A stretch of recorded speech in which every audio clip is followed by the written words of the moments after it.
Powered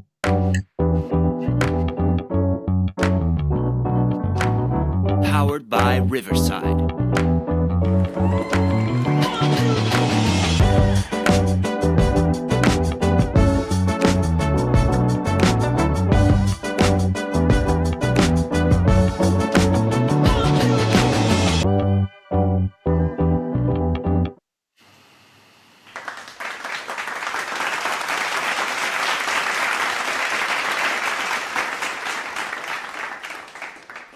Welcome, everyone, to another episode of Who is Kyle Graham podcast. I'm your host, Kyle Graham.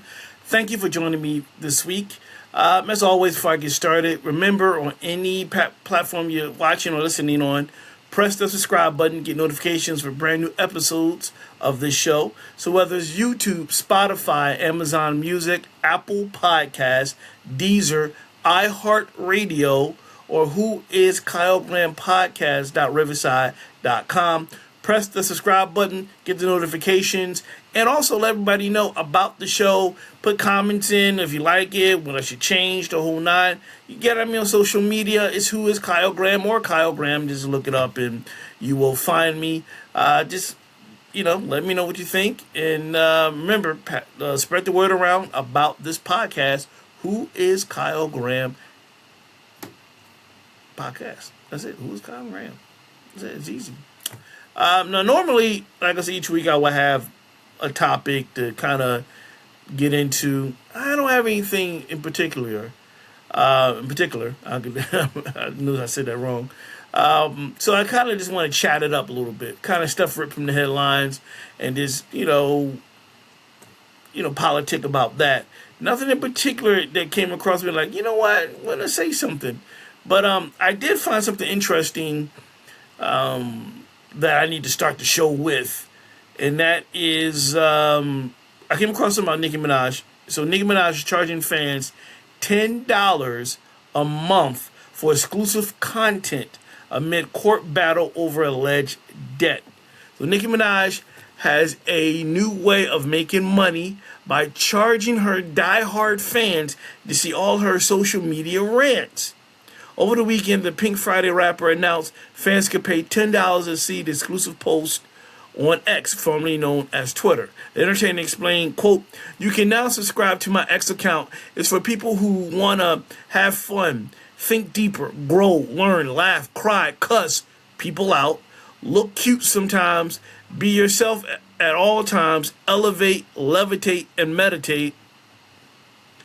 Nicki charging fans to view her content calls a mixed reaction on X. Quote, "What happened to billionaire Barbie? Why are we begging for subscription on Twitter?" asked one person who was not impressed, while another wrote, "Can't wait for all the exclusive content. Simp." As TMZ previously reported, Nicki is facing a legal battle over an alleged $275,000 debt owed to a concert event production. The rapper denied the claims and said she wasn't personally a party to the contract. Now, what do you think? That one of your favorite entertainers is asking you to pay $10 just to see them say something on social media? I wouldn't go for it. I don't care how much of a fan I am of yours. I would never do that. Let me reverse that. What gives a celebrity the audacity to ask their fans to pay $10 just to see them write something on social media? You know what I mean? Like you can do that for free. You can cuss, fuss, all that stuff. I would never pay any subscription to watch people pretty much tweet or text or express themselves. I would never charge it and I would never pay. I think that's ridiculous. I think it's stupid. Any fool that does that, you're a fool. I'll tell it to your face. I'm telling you right now, you're a fool if you do that. The person that was like, "Oh, I can't wait to see about the content," she's not saying nothing different. You're possibly helping her pay the debt down or just put more money in the pocket. And, there's a lot of simps out there, as the kids would say, that is willing to pay money to see her tweet. That is stupid. And the audacity to ask for people to do that is ridiculous. I would never do that. I would never do it. Like, hey, go to my social media page so you can see what I'm writing today. So I'm cussing people out. You can cuss people out without paying people. You can do that there. And here's the thing, though. You doing it exclusively, privately behind the paywall, saying that, well, to me, in my opinion, that you could talk about people in more detail, thinking, well, you got to go behind the paywall to read it. Whether it's celebrities or whoever, to see that, you have to go behind the paywall. Well, not realizing some people will screenshot that shit and repost it, so it's still to get out there. But I think it's stupid for someone to ask anyone to pay $10 to read something they wrote online. That doesn't make sense. Writing online meaning social media like Twitter, Instagram, Facebook, or anything like that. I think it's stupid. Like $10 just to see what my celebrity is thinking. You know, we can meditate and litigate and rejuvenate and devastate and motivate and agitate and get aggravate. You know, like what the fuck? Like you're rhyming there and you're like, come on. It's stupid. I think it's dumb. And if you are part of the Nicki Minaj Barbie fan club, God bless you. And if you even think about doing it, don't do it. It's not worth it. If she can't say something without charging you, then it's not worth saying. And it's not worth reading. Don't waste. You got $10 to go source something else, not just a monthly subscription or a daily subscription. Just to see, because I don't know if it's daily, if it's for a month. She just said pay $10. So is it per tweet? Is it monthly? Is it weekly? Is it like you pay $10 and for a full month you get to see her talk about shit? Or is it daily? Is it weekly? They didn't really specify. I'm thinking it might be a monthly subscription where you just like, oh, I pay $10 a month just to see what you talk about. So I'm going to put my $10 down, wake up every day. Oh, I can't wait to see what Nicki talk about, what she going to be doing and all that stuff. For $10, like she going to really motivate me. No, it's dumb. I think that's so stupid. It is stupid.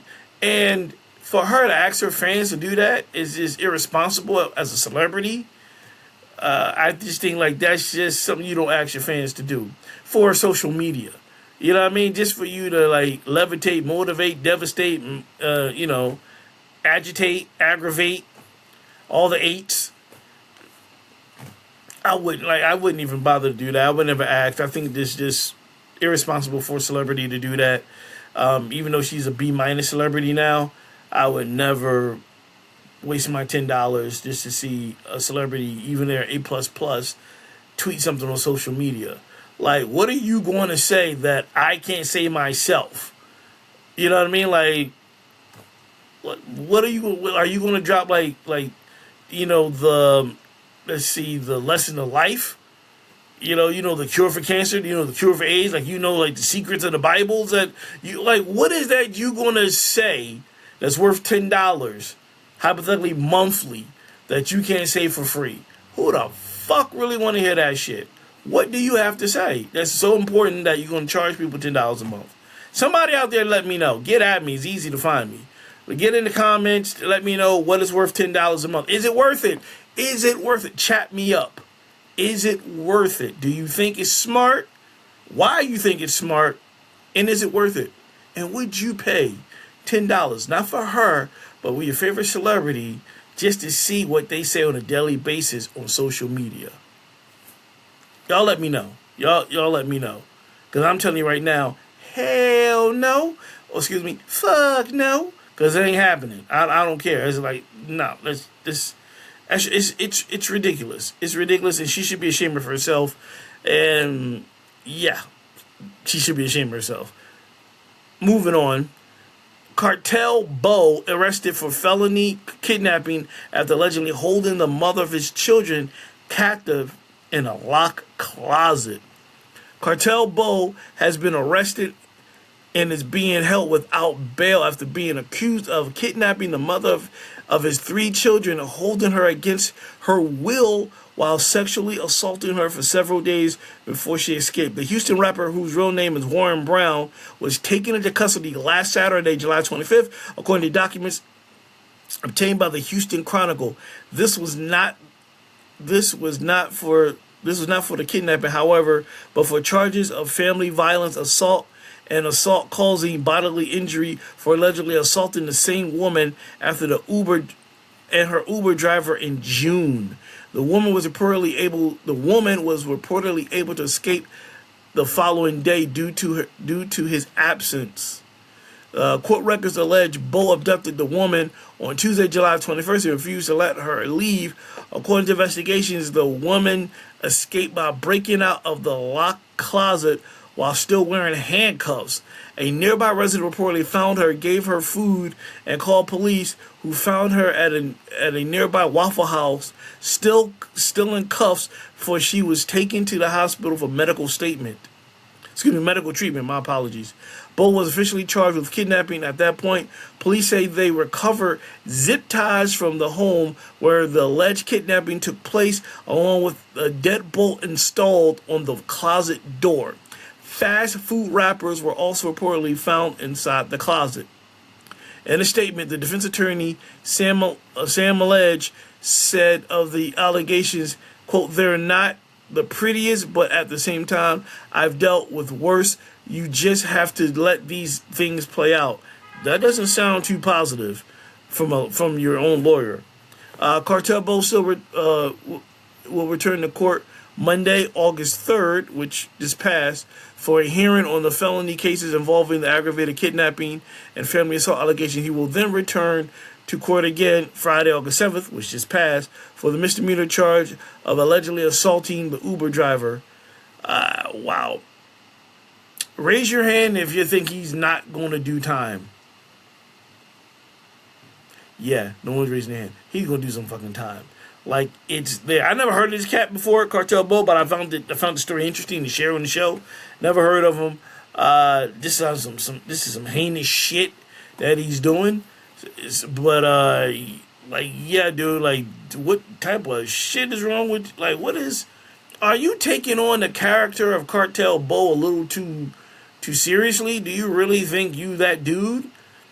You know what I mean? Like, you're like kidnapping people, assaulting people, and all handcuffing them and shit like that. Your own lawyer in his statement was trying to pretty much not say, yeah, his goose is cooked. You know what I mean? That vague thing. I've done with tougher things, and then we just gotta see how it plays out. You know how the fuck this is going to play out. You already know how it's going to play out. You can't say it, but you already know that your client is done. He is done. Whatever so-called aspiring rap career that he wanted to do outside of the state of Texas, it ain't happening. He's going to stay right in the neighborhood where he's from in Houston, and then going beyond that, because he done fucked himself over 6 ways from Sunday, and he's doing some serious time. I already know that. Your lawyer knows that. A very vague statement your lawyer said. Very vague. So, I just found it interesting. Like I said, I never heard of the cat before, so I just wanted to share it here on the show. But I'm like, that's some shit for you. Some shit for your ass, man. Like, that is crazy. That is crazy. Like, just, you wonder, like, what would trigger someone to do those heinous things. And, hey, man, get the book thrown at him. He deserves what he gets if he's found guilty. Normally I would like, well, this is how I said the story. There's a lot of proof right there. You know, there are witnesses. The woman's in handcuffs eating at a waffle bar. Like, what? Like, god dang, dude. Like, man. It was interesting. Again, never heard of this cat. But he might have been that dude in terms of talented enough to be maybe the next big thing. You never know. You know what I'm saying? Now, we'll never know. He probably was a hot rapper in Houston. Everybody knew him, but he taking it too far and trying to be, his character, be a little too extra gangster. You know what I'm saying? But he deserves what he gets. If he found guilty and the proof and evidence is there, he deserves not just the book, but the whole bookshelf thrown at him for doing this heinous thing to these women and so forth. So the whole bookshelf, not just the book, but the bookshelves. and another bookshelf after that, just to make sure, just in case you missed him, if he ducked out the way, throw another bookshelf at him. You know what I mean? That's what he deserves.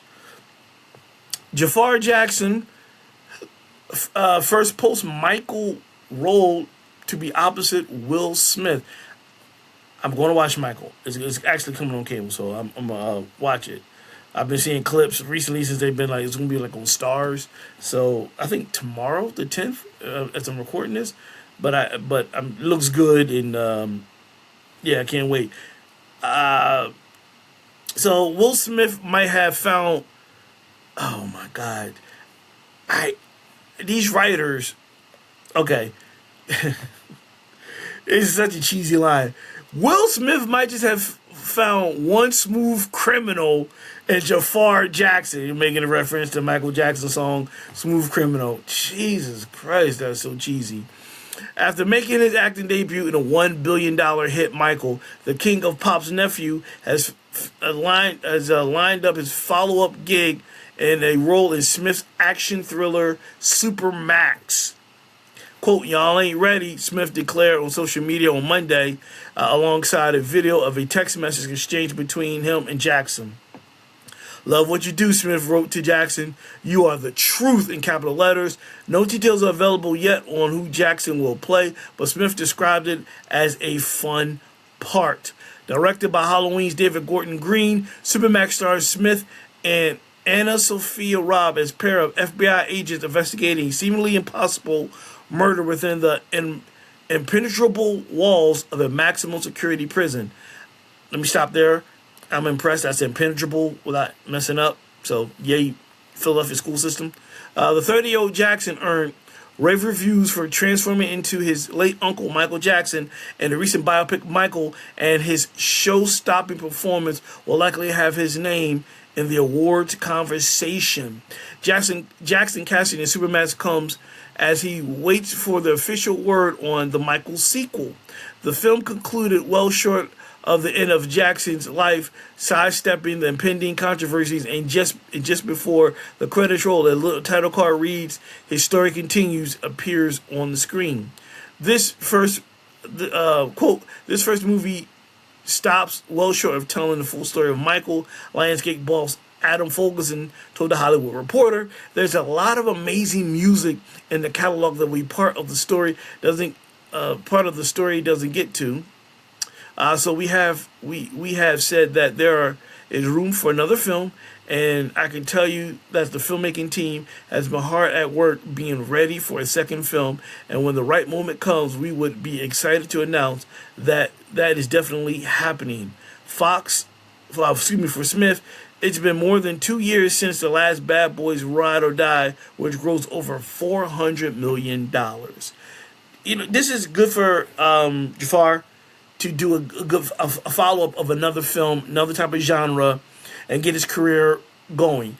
To not go back-to-back doing the biopic is good to kind of break it up and show his acting range for other films to come. So this character obviously is going to be the total opposite from his uncle, but it'd be something different, and it'd expand his opportunities.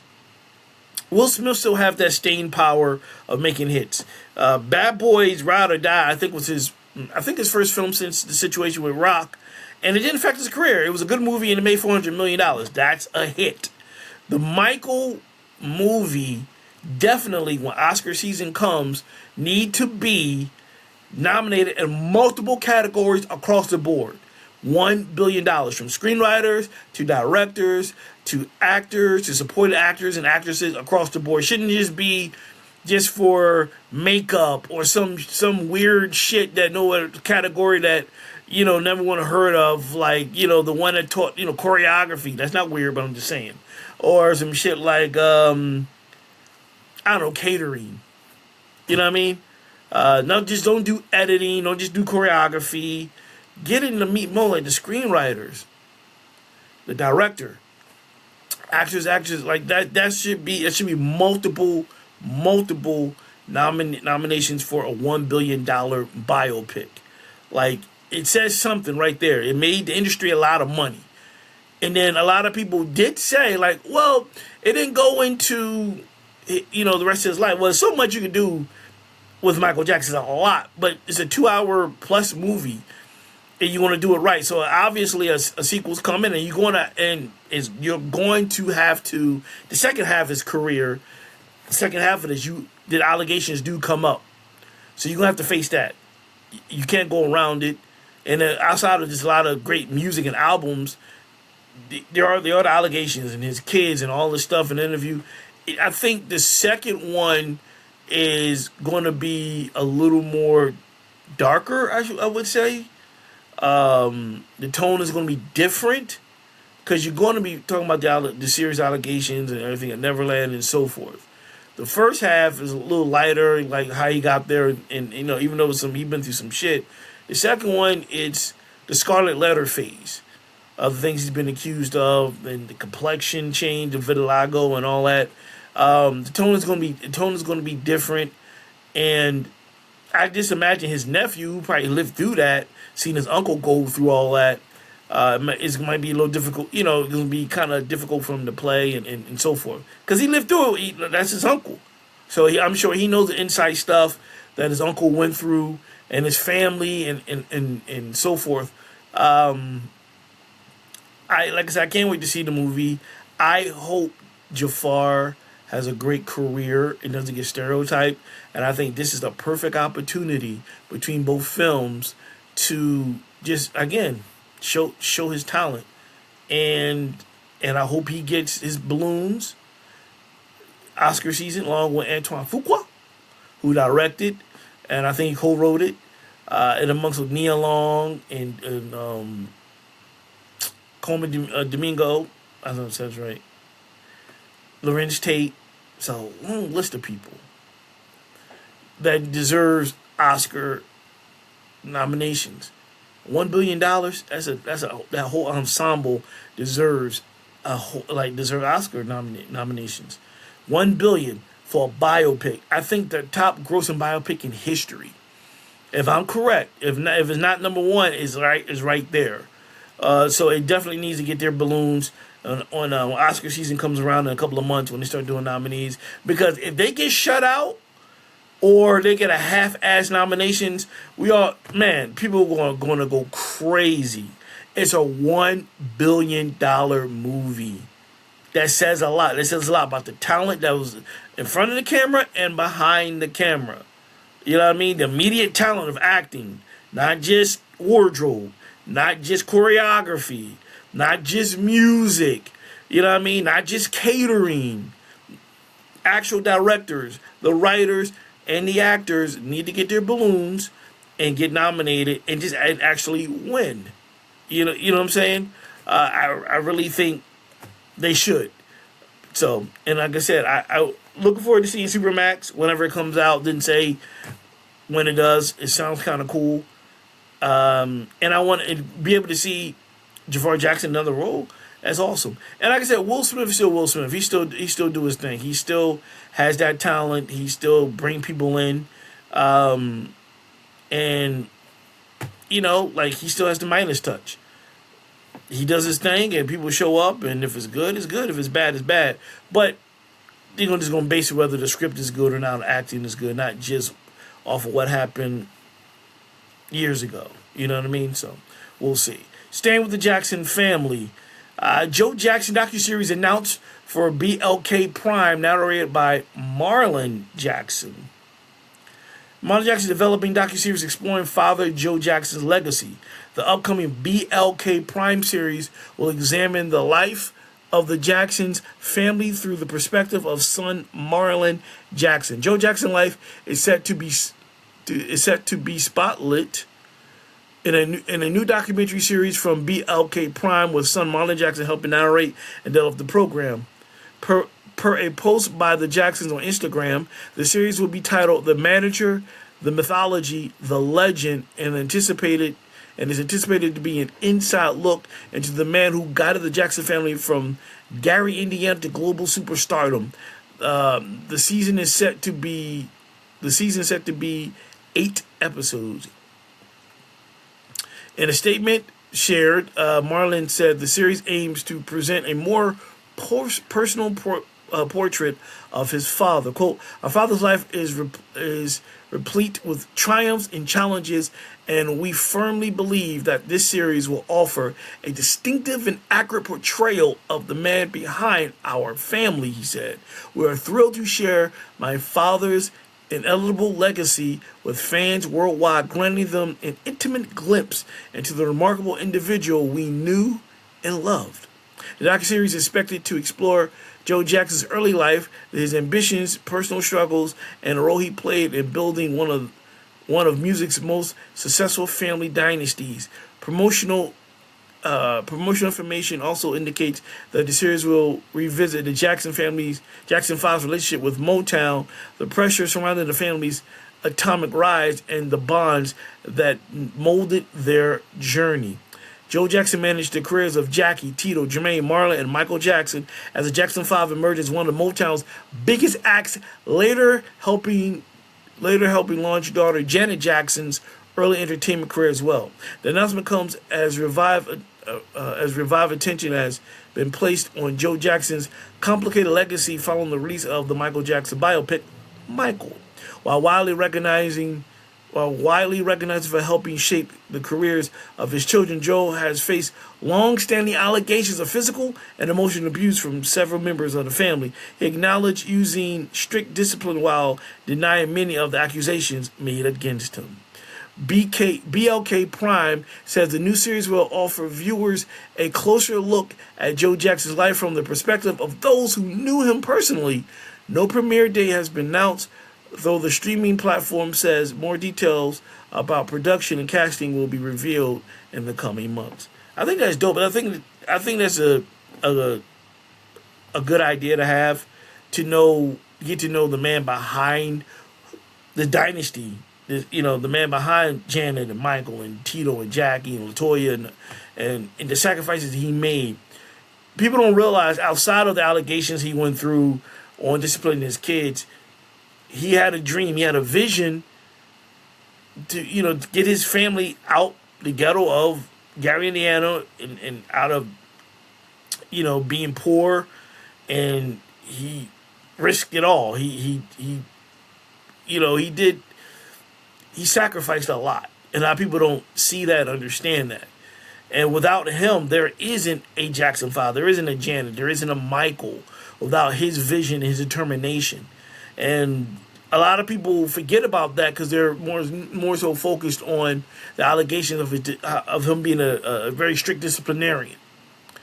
And a lot of people like myself don't know the background of what he grew up in and how he grew up and so forth. I know he used to be a musician, and he loved music, obviously. He had instruments around the house. And, he just had that vision. He had a dream like everybody else. He wanted a better life for him and his family. And they got it. And maybe his approach may not have been the way you would or your parents would have, but that was his way. And it, for better or worse, it worked.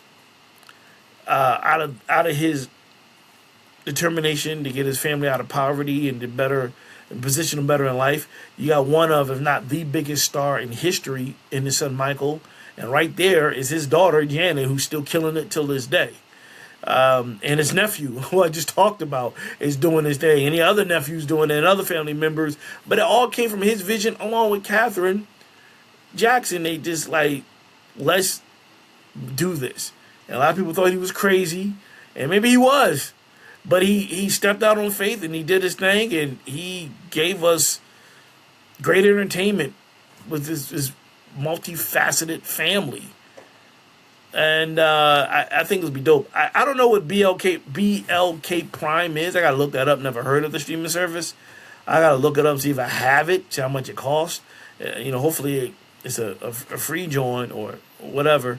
Or it might be linked to another streaming service like Amazon or, I definitely would like to see the documentary. I think it's again, it gives you go down a rabbit hole on just seeing where Joe Jackson came from and maybe help understand where he's coming from, what he dealt with, why he maybe acted the way he did act towards his kids and so forth. But I'm looking forward to that. Hopefully I get a chance to see it. It might pop up, my opinion, probably sometime in 27 maybe. or 28. You never know. Documentaries take a while.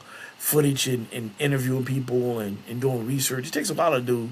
It takes a while to do a documentary. It usually takes 2 to 3+ years to do a documentary because life be life and things stop. You got to try to connect with people, interview, edit, and all that stuff. But hopefully within 27 or 28, it'll come out, and I'm looking forward to seeing it. And I will be discussing it here on Who is Kyle Grant Podcast.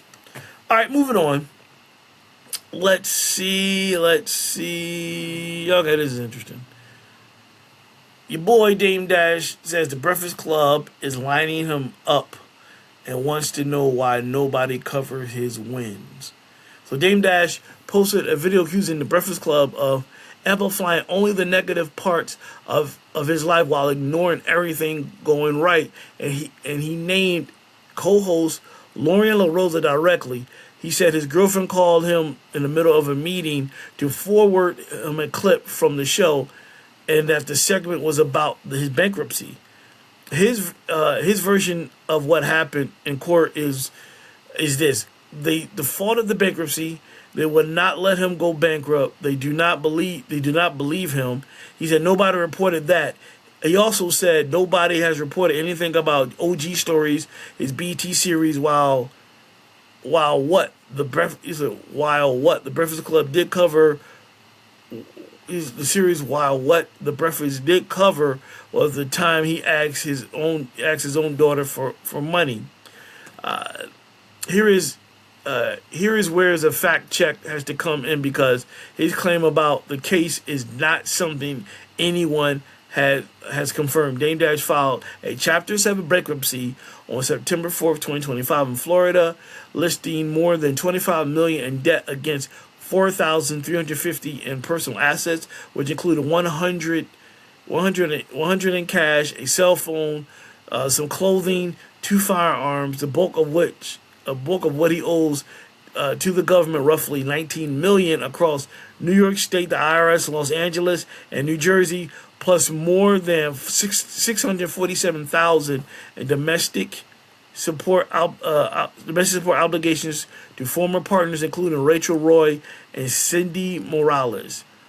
Since the filing, attorney Christopher Brown, representing multiple judgment creditors, have been working to keep specific debts from being wiped out. Brown argued that roughly $4.8 million in court-ordered judgments cannot be discharged, pointing to filmmaker Josh Weber's defamation win, which started at $823,000 in 2022 and grew to a $4 million default judgment. His legal theory is that bankruptcy does not erase debts arising from willful injury. Brown also filed against that asking that Dash disclose his life story rights as an asset and accuse him of filing only to slow down collection.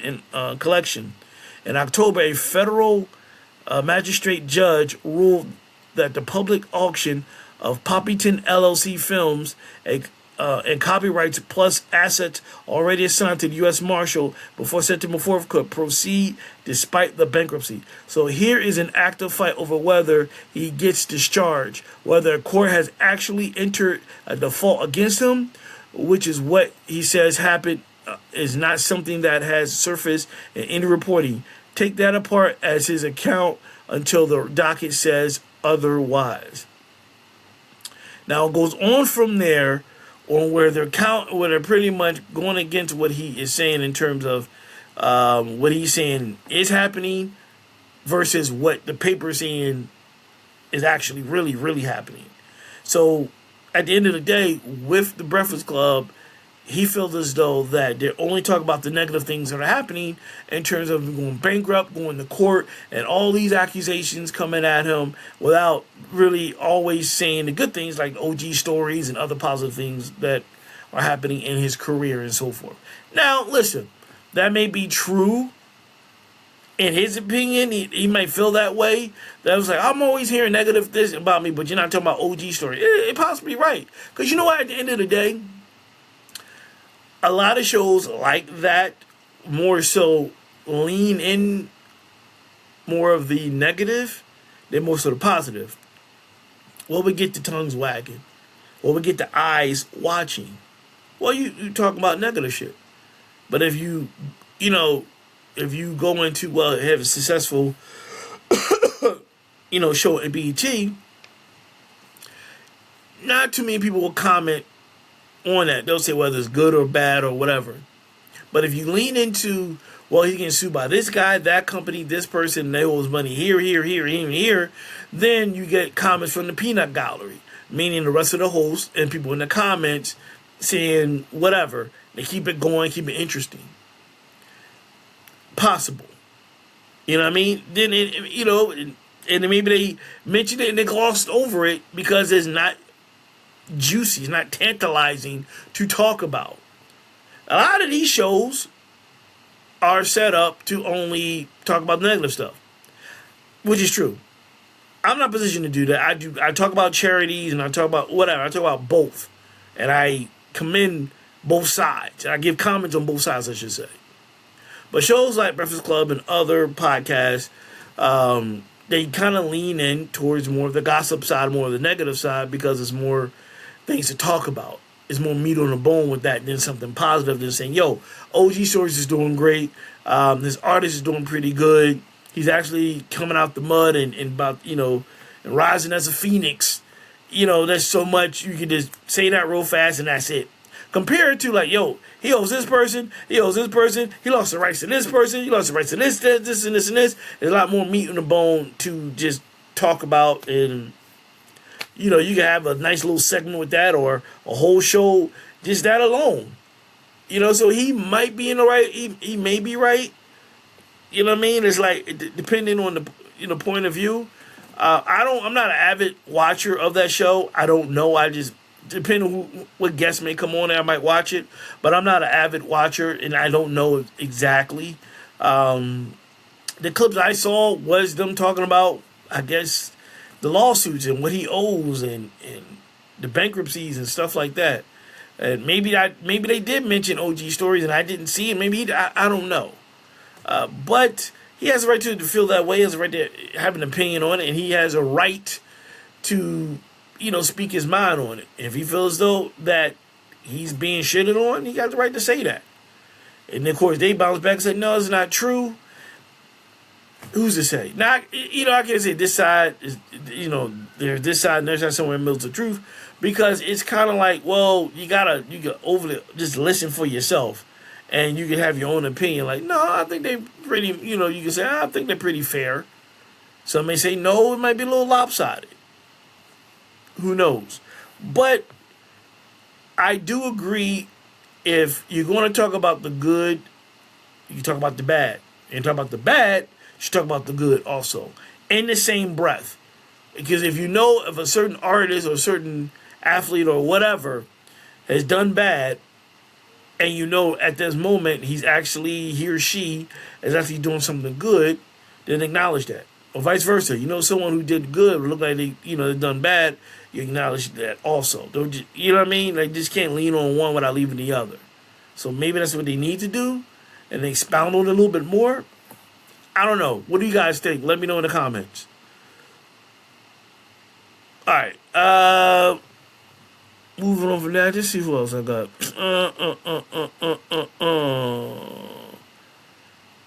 Alright, I got it. And this topic has always been interesting to me. So T-Pain selling his music catalog was about protecting his family's future. The Grammy winner said shrinking streaming payouts made holding onto his catalog a growing financial risk. T-Pain is speaking about the decision to sell his music catalog, saying it was driven by long-term financial security rather than a quick payday. During a recent Twitch live stream, the Grammy-winning artist argued that declining streaming payouts made selling his catalog the best way to protect his family's future. Born Fahim Rashad Najim, T-Pain sold the publishing catalog and select masters rights to Harborview Equity Partners in February 2025. The deal was widely reported to be worth around $100 million. T-Pain explained that the modern music business, particularly the economics of streaming, made holding on to his catalog a growing financial risk. When streaming started, nobody came to any artist and said, hey, we're about to put your shit on streaming platforms. How much do you want your music to cost? He said.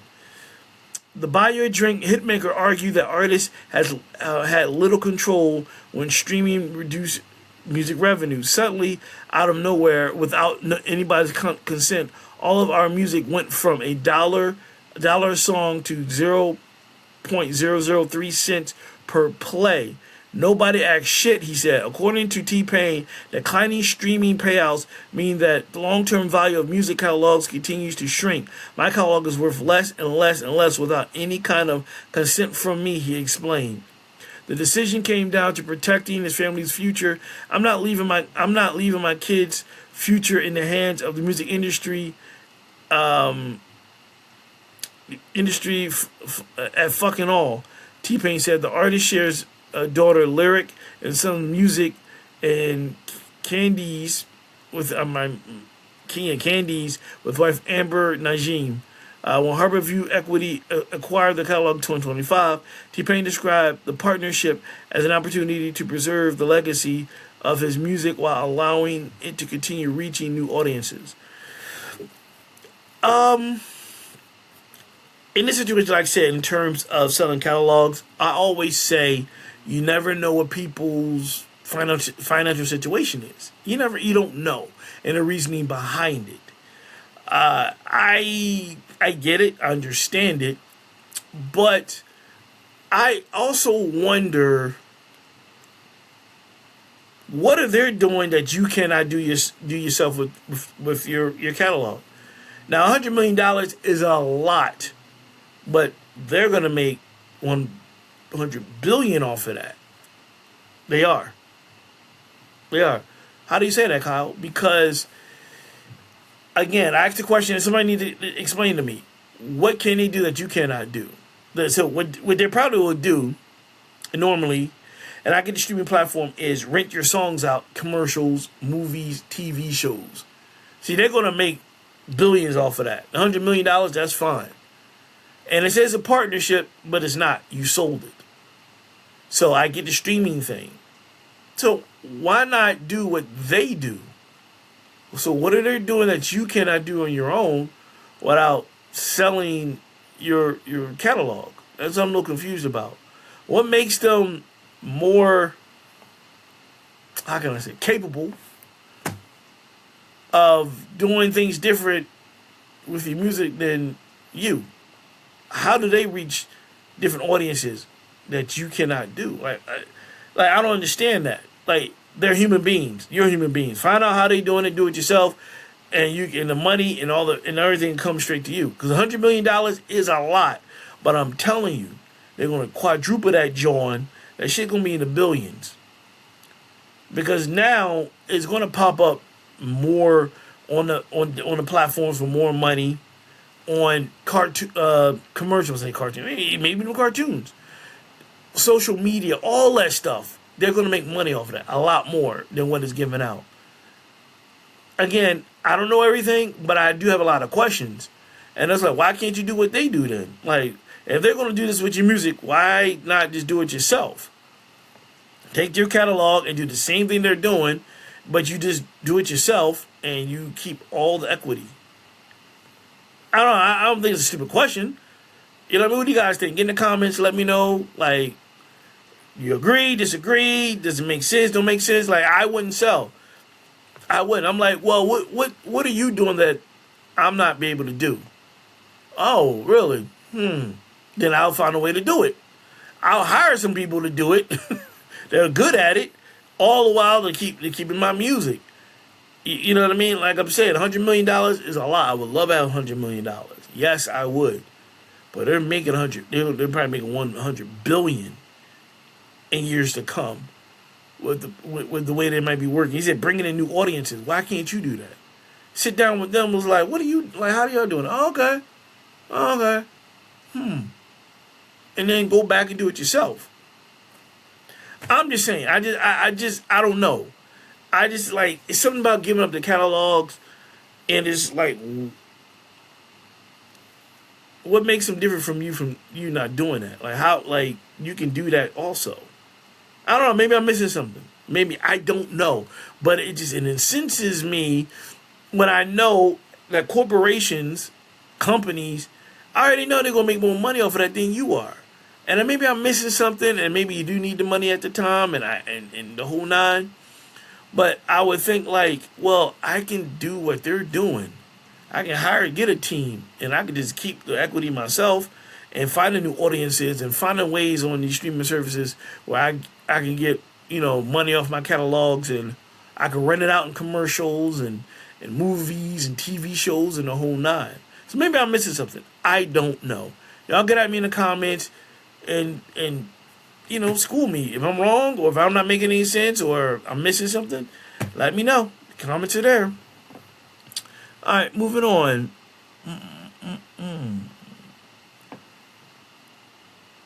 Kurupt reveals that Eminem put the cheese up to pay his rehab.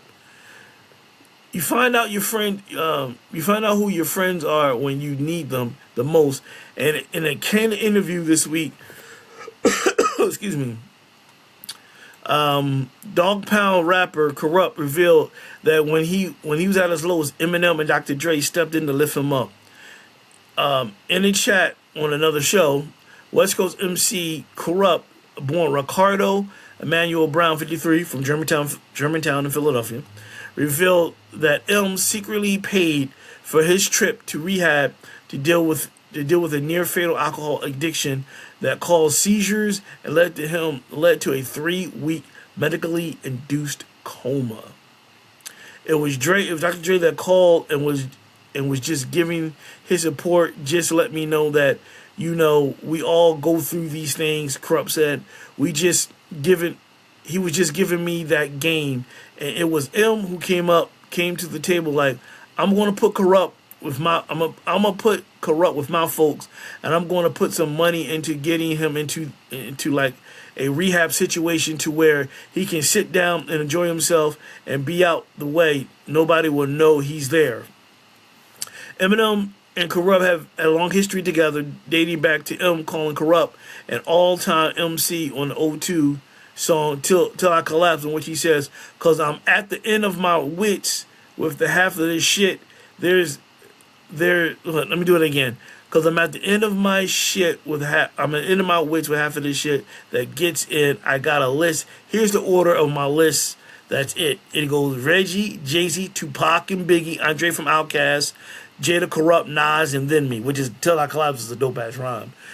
That line right there, Redman, and I wore it on the show. I haven't worn it on this show, but my other show. There's a T-shirt I have that Redman made.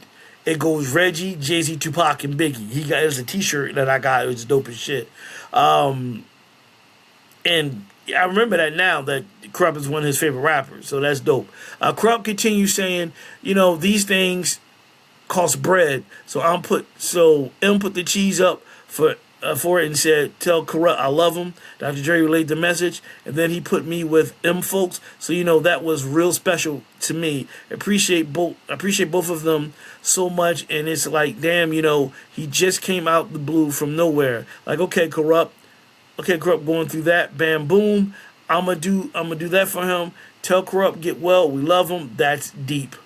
M also has a public history talking about the struggles with substance use, including a near-fatal '07 overdose, after which he entered rehab facility in April of this year.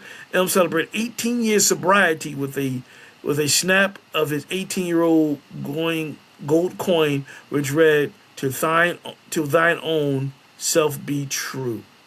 Now listen, if you're someone is struggling with substance abuse, contact the SAMS. Let me do it again. Contact the SAMHSA help hotline, 1-800-662-HELP. That's SAMHSA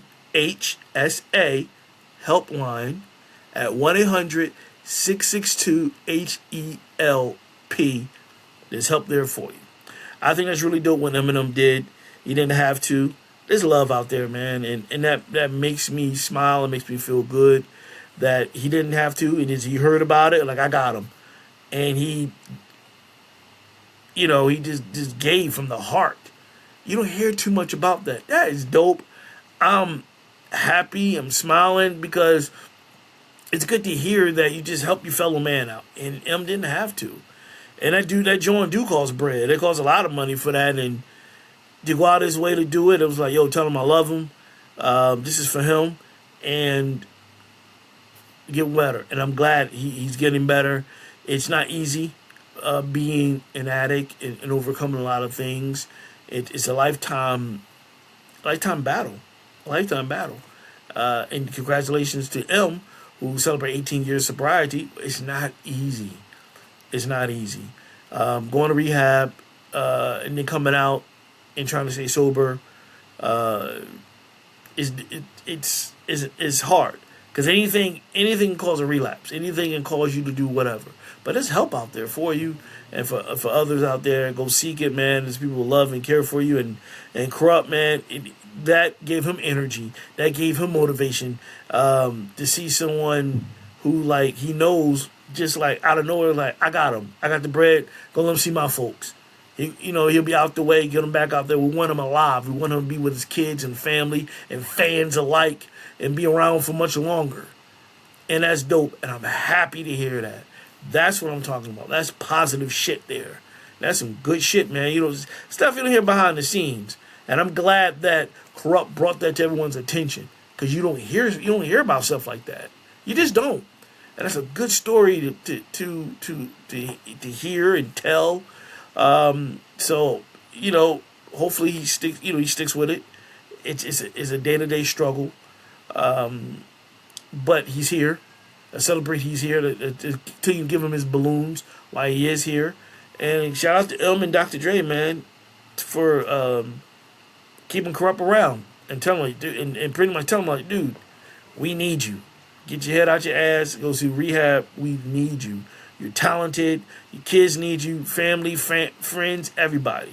So, my man Kurupt from G-Town here in Philly, I'm glad to hear that news, man. That's dope. Moving on. John Gotti's grandson must go to prison if he fails to donate kidney to his mom by Monday. This was, I think, last Monday. A Brooklyn judge has made John Gotti's grandson an offer he can't refuse. Jesus. These, like, opening lines, like, come on. It's from The Godfather. Like, how lame is that? Either give his kidney to his ailing mother by Monday or head to prison to start his long-delayed COVID fraud sentence, according to court records. Convicted COVID fund scammer Carmine Angelo, 39, was set to start his 15-month stint behind bars on June 20th, but he got 2 months reprieve so he could undergo the organ transplant procedure for his mom, Victoria Gotti, on August 3rd, last Monday. The surgery date fell through, however, because his mother had a severe infection and was on a battery of antibiotics. Angelello told the court this past Tuesday. The infamous former Gambino crime family boss grandkid then requested that his surrender date be moved to August 10th to September 18th, saying that the organ transplant will instead take place on that day. Now he doesn't have a choice. Judge Nursan Chowdhury, I messed up the name, delivered the ultimatum in court this past Thursday. If the surgery occurs on or before Monday, and Janello can enjoy 1 month of freedom until September 18th rolls around. If not, the former reality TV star must turn himself in by 2 p.m. Monday, tomorrow, according to the court dockets. Prosecutors with the Brooklyn U.S. Attorney Office have repeatedly argued that the situation does not warrant any leniency from the court and have noted that Angelello, I know I'm saying it wrong, could give up his kidney while behind bars. The admitted fraudster has pleaded guilty to skimming economic injury disaster loans from the Small Business Administration that were meant to help companies bounce back from the pandemic shutdown. He was ordered to pony up $1.2 million in restitution. Victoria Gotti, daughter of the late John Gotti and star of the '04 reality TV show Growing Up Gotti, praised her son for agreeing to give up a kidney and give up a kidney in a letter sent to the judge in advance of her son's April sentencing hearing. He's given me the gift of life, she wrote. Well, I think this is the last Monday. I think he might have to go in this Monday. Look, man, he's helping his mom out. That's always a good thing to do. She gave life to you. Obviously, you want to help and give back. But he did some heinous shit, and the law pretty much saying like, look here, I know what you're trying to do. You're trying to help your mom out, but you did break a law, and you gotta go. You gotta serve your time. We can't keep stalling. If you haven't given it to her yet, you gotta go. Then you work something else out. I guess somewhere down the line, I guess he still can do it while he's behind bars, is what they're saying. And instead of waiting to see what happens, I guess you can, and then whatever. I don't know. I'm stuck on the fact that, he defrauded all those people who needed it after the pandemic. Like, you wonder why people do what they do, why they commit crimes and hurt people, financially, and don't think twice about it. Like, what's your excuse for doing that? What's your end game? You know what I mean? You can just say, oh, it's a long life of family, it's family, whatever. That's no excuse. Like, it doesn't matter. You make that decision on your own. You already know what you're doing when you do these type of fraud schemes on, against people who don't have a lot of money or people who definitely needs it. And I always wonder, why? And I don't want to, you know who his grandfather is? And all. That got nothing to do with that. It doesn't matter who's related to you. It doesn't. You your own person. You decided to do that. And I was like, what was your end game? Why would you do that to people? They needed it. Like, I would like to know that personally. Like, I'm sure you didn't really need the money like that, but why would you do that? You know what I mean? Did you want to carry on the family legacy? Who knows? But I just found that kind of curious, and hopefully he get a chance to give his kidney to his mom. That's a separate thing, you gotta save your moms. You know what I mean? Well, your mom, your dad, your uncle, grandma, you got to match. The kidney thing is serious. You gotta save them. You gotta be able to do it, and hopefully they will, and I think they will. And we'll see when the follow up happens, man. You hear it here on the show. Got any comments? Get in the comment section. Let me know. All right, what else? I have CAA agency beats Terrence Howard's lawsuit over Empire salary. CAA won't have to face a lawsuit from Terrence Howard accusing the agency of botching negotiations for his contract on Empire, a court has ruled. Howard in 2023 sued CAA, alleging his agents had a conflict of interest when they convinced him into taking below market salaries for a 6-season run starring in the series. The sweeping lawsuit targeted packaging fees, a lucrative commission paid to agencies for key creative elements like writers, directors, and actors into single projects. Howard's relationship with CAA started to sour in 2018 when it pushed to renegotiate the actor's contract for Empire, one of the most watched shows on Fox during his run, in which he played the lead character Lucius Lyon. His concerns weren't limited to his per episode salary. He wanted profit participation, perks, and promotional opportunities, among other things, along the lines of a Kevin Spacey of House of Cards or John Hamm of Mad Men, according to court documents. Fox rebuffed the ask in declining to open his deal. Those folks those talks broke down again a year later after Howard asked to up his episodic fee from 325,000 to 750,000. Around this time, he was growing increasingly frustrated with CAA's handling of his deal. He alleged in the lawsuit that his agents didn't tell him of key developments that undermine his leverage, or that CAA has represented series co-creators Lee Daniels and Danny Strong and production companies Imagine Entertainment. Had CAA disclosed those facts when that mattered, I would have sought an independent advice separate from CAA, required corrected compensation information, insisted on a written demand to Fox, and reconsidered whether CAA should continue advising me regarding Empire, Howard wrote in a court declaration. The dismiss swung on the structure through which Howard was compensated for his appearance on Empire. Fox dealt with his loan out company, Universal Bridges, which in turn gave the actor a fixed salary as an employee. The court found that any increase to his salary, even if it was successfully negotiated, wouldn't have necessarily translated into additional payments. The alleged damages, the court stressed, are too speculative to greenlight the case for trial.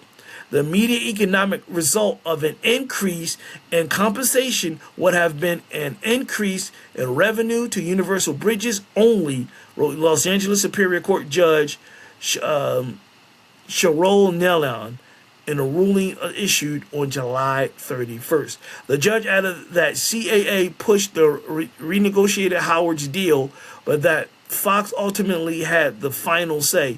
Evidence that the agency should have negotiated differently doesn't establish that the network would have agreed to the terms according to the ruling, which noted that Fox rejected all items of renegotiations.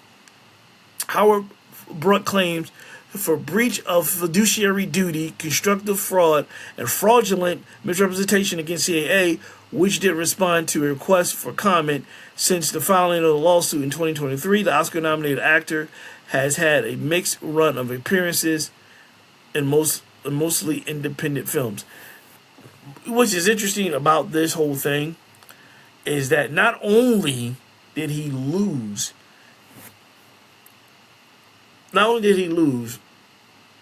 and the fact that he was suing his agency, that actually kind of gives you a black eye, so to speak, in the industry itself, in Los Angeles, in Hollywood. A lot of agencies may not want to mess with you because for fear that you'll do the same thing you did to CAA. You know what I mean? It was like, well, we don't want to take you on as a client because you might think we may be doing the same thing CAA does, or we agree with CAA, or whatever. So the funny thing is, you rarely see Terrence Howard around anywhere. You haven't really seen him a lot in any big films. Hence, they say independent films. I mean, he could rep himself, but at the end of the day, being in Hollywood, you kind of want that machine behind you, that agency machine behind you. They get the lucrative deals. And I think a lot of agencies might not want to mess with him for fear of how he acts and for fear that he may turn on them the way he did CAA. Not saying CAA was right or anything like that. There's apparently, the judgment's going with the agency and more so than him. But it does leave a black eye on his career. He's a talented person, and he's been having falling outs with studios and agencies for years. He had a falling out, I think, with Marvel due to the pay cut for Iron Man 2. And he wanted more money, and if it didn't happen, and hence, welcome Don Cheadle. Because he's supposed to be, in all the Marvel joints leading up till Endgame and Doomsday and all that stuff. He's supposed to be War Machine. Never happened. Behind the scenes, it was a money thing. It's always the two C's, cash and creative, that I hear from time to time, listen to other podcasts, and that's what it is. He just, I think a lot of people, there's a lot of stuff that we don't know in the public, unless you're in the industry, deep in the industry, and people know, like, hey, I don't want to mess with this cat. I don't, he's a little whatever. Sometimes your reputation precedes you, and they judge you before they get to know you.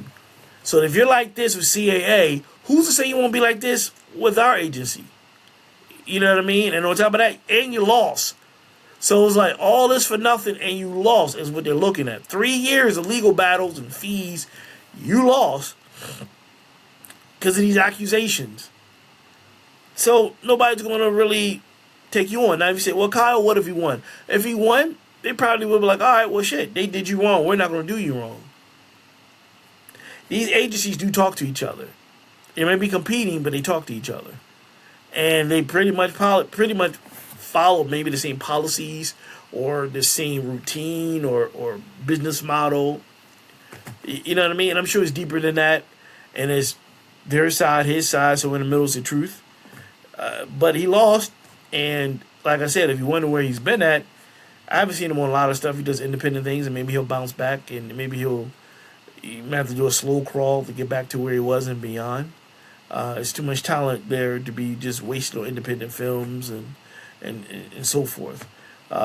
So we'll see as time goes on what happens with him, and then go from there. Hopefully he finds an agent or agency that he's comfortable with, reps him well, and he gets back to where he belongs at, and that's in blockbuster films and poignant films that we get to see. And he's a great actor, and he hopefully he gets that opportunity. So, all right. Let's see. Usher reacts to rumors he hired Clone to perform for him at R&B tour. I had to share this with y'all because just reading it alone just made me laugh. So there, oh my God, here we go again. These are his confessions. Usher denied claims that he had a doppelganger perform some songs for him during night one of the R&B tour at MetLife Stadium in New Jersey. Y'all are funny. Clone? They can't clone this, he wrote in Instagram per photo shared online. How y'all come up with this? AI ain't that advanced, the My Boo singer added. Usher denial came after fans' video went viral of the 8-time Grammy winner 47 singing and dancing at his and Chris Brown's tour stop on Friday. In the clip, Usher, who was dressed in all-white outfit and matching baseball hat and sunglasses, performed his hits "Caught Up" and "Bad Girl," but fans questioned if it was him, really him. Concert goers were thrown off by the man's facial features and overall body language on stage. That was foul. Usher really sent out a doppelganger, wrote a TikTok user. Well, TikTok user, there you go. The fan wrote on top of the clip, "Usher, why'd you have to play us like that last night? That's not Usher. I'm confused. I see Usher, but then I don't," wrote somebody in the comments. Laughing my ass off. That's Gusher. I don't know what the fuck that means. These kids come up with this shit. I don't know. I see the clips. It looks like Usher to me. Maybe I don't know. People like, he don't have this feature, he don't have this tattoo. Hey, he moved his arm this way, and Usher don't move his arm that way. And Usher usually sits like this. He takes a shit like that. He eats food like this. Like, people, please. Because the rest of this article is people say he's a clone. It's AI. Why Usher doing it that way? And you know what I mean? It's like, get a life. Get a life, y'all. Like, come on. Please. Like, that's not how Usher chew gum. He chew gum like this and more of an angle tilted to the sun with his chin up. It's like, really? Come on. Really? Do you really think he sent a clone? A clone. A doppelganger. Half y'all can't even spell doppelganger. You fucking kidding me? Like, come on. Like, you think he's that lazy? And you think he's just like, I'm not going out there. Go send a doppelganger dressed all covered up and whatever. I guess because he didn't show off his body, they didn't think that it wasn't really him. I don't know. You never know what's in people's minds, but I think it's ridiculous and it's funny that you think Usher would do that. Like, you're like, come on. Like, why would Usher do that? Ask yourself. Usher, why would you do that, Usher? I don't know. I think it's stupid. I think it's just, I don't know. Maybe just say you didn't like the show. Just say that. Just say that.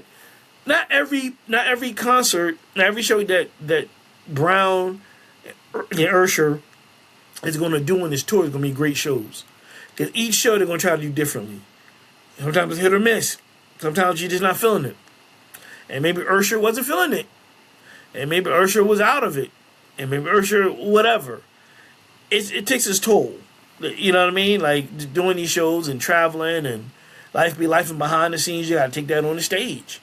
So, just say it wasn't a good show. Don't say it was a doppelganger or a clone or an alien or a Martian or Clayface from the DC Comics or, you know what I mean, Chameleon from the Marvel Comics or what. Like, he just probably didn't have a bad show. I mean, probably had a bad show, excuse me. Probably didn't have a good show.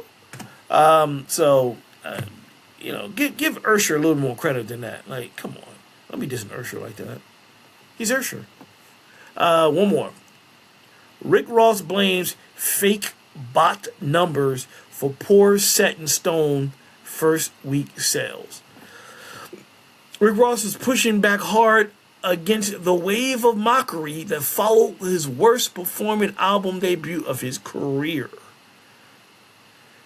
Set in Stone, Ross' 12th studio album, opened at number 46 on the Billboard 200 in his first week, moving roughly 17,000 equivalent album units, nearly 15,000 of which came from streaming. The figure represents the weakest first week debut of Ross's career by a considerable margin.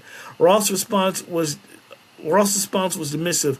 Real hip hop lovers should never get caught up in the propaganda and fake bot numbers, he said in a video posted on social media that you didn't have to charge $10 for. So he continued, go to the product, yes, test it, how amazing is the music? He continued his message with a confidence, who cares? I don't give ling as they spending money, Rose putting the dope music out, he added. That's who's fight my battles with, the bots and all of that. Soon after Set in Stone released on the 23rd of July, Ross' famous detractors had all the jokes for him. So 50 Cent wasted no time, as I discussed last week, firing back once the sales figures surfaced. He reposted Ross' poolside clip attacking him, saying, "LOL, he got away with it for a while, but it's over now. The jig is up." And separately, 20 features under 10,000 sales. Damn, boy, it's over. And another post, 50 shared a photo of himself appearing the popcorn caption, so when your tickets don't sell and your album don't sell, what do you do? Promote car shows and sell chicken wings, LOL. High 95 Kid Mero piled on during the July 31st episode of another show I don't even gonna mention, zeroing in on the irony after Ross had openly called Drake washed after the rapper released Iceman, saying, "Come on guys, stop. Let's all leave little mans alone now." Man, he did it. He dropped three mid projects. Hey man, it was fun while it lasted. You're washed. Miro addressed Ross directly. You thought Drake was washed, bro? You could have benefited from the Iceman, then go around, pal. Just go around. Let me do it again.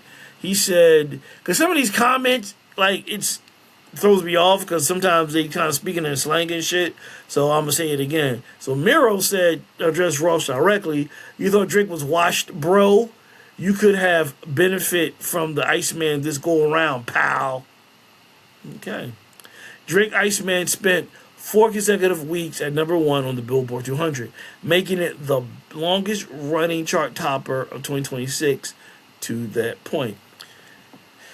I don't know anything about no bots. I don't know nothing about that. The music industry is fickle. People are fickle. They just are.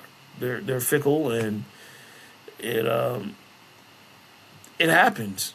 You know what I mean? Like, just stuff happens, and people just lose interest. And not saying the music is good. Some people just lose interest. What are you gonna do? You know what I mean? Like, it happens. They just.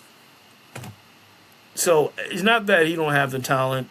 It's not that he is horrible. It's at the end of the day, it's just one of those things. Whereas people are not feeling it, or people don't feel like listening to it, or whatever the case may be. But we love, as human beings, love to tear each other down.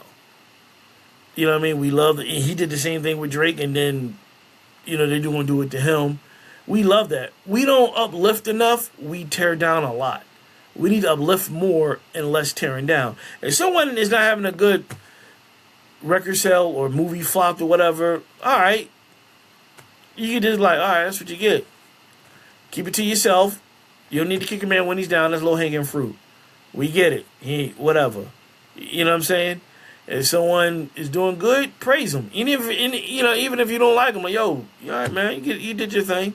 I think a better man would do that than to just do low-hanging fruit and just kick them while they're down. I think that's cheesy, that's corny. A real boss, a real man, a real human being. But all right, cool. Or don't say nothing at all. Shit, either cool or don't say nothing at all. They're just all right, well, shit. He ain't doing well. You know what I mean? And keep it moving. So I don't know. I don't understand when people do that. I don't understand why we love to kick people down, but yet don't want to pick them up. There's a lot of money out there for everybody. You ain't got nothing to say, don't say nothing at all. You know what I mean? You don't have nothing nice to say, don't say nothing at all. Old cliche. I don't know why we don't just go by that. You know what I mean? I don't know. But what I do know, Lord willing, I'm back here next week for another episode of Who is Kyle Graham. And remember, on the platform, press the subscribe buttons. Whether it's YouTube, Spotify, Amazon Music, Apple Podcasts, Deezer, iHeartRadio, Who is Kyle Graham Podcast at Riverside.com. Subscribe, comment, the whole nine. And get at me, man. Let me know what you think. On social media, you don't have to pay $10 to get at me on Instagram or X or Facebook. Do none of that stuff. Get at me. Email me.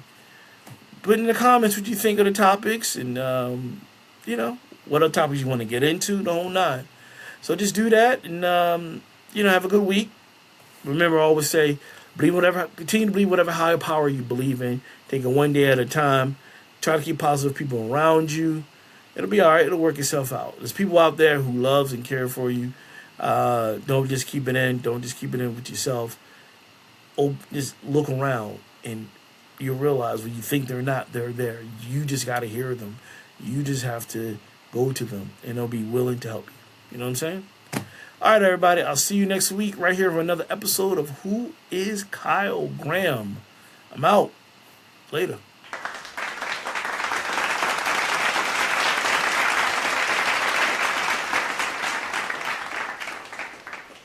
Another KG Joint Productions.